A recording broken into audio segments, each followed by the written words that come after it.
नमस्कार, आपण पाहतात शक्ती न्यूज मराठी। अखेर मनसे शहराध्यक्ष मारहाण प्रकरणी माजी सभापती सपना मालुसरेंसह 7 जणांवर गुन्हा दाखल। महाडात राजकीय तापमान वाढलंय। महाड शहरातल्या मनसे शहराध्यक्ष पंकज उमासरे यांच्यावर झालेल्या हल्ल्याच्या प्रकरणात आता मोठी कारवाई झाली आहे।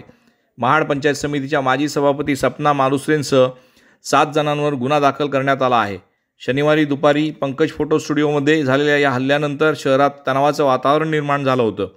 हल्लेखोरांनी दुकानात घुसून उमासरे यांना बेदम मारहाण केली, तसेच दुकानातील वस्तूंची तोडफोड देखील केली।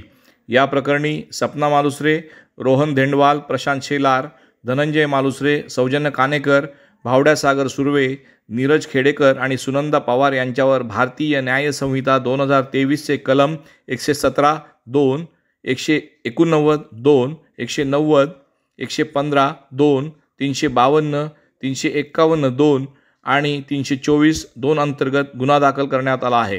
तपास सहाय्यक पोलीस निरीक्षक खाडे करत असून हे सर्व पोलीस निरीक्षक रमेश तडवी यांच्या मार्गदर्शनाखाली सुरू आहे।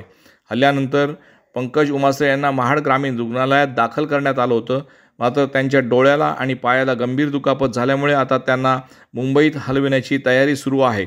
दरम्यान या घटनेनंतर मनसेचे वरिष्ठ नेते महाडमध्ये दाखल होणार असल्याची चर्चा आहे आणि यामुळे शहरात पुन्हा एकदा राजकीय तापमान वाढलंय।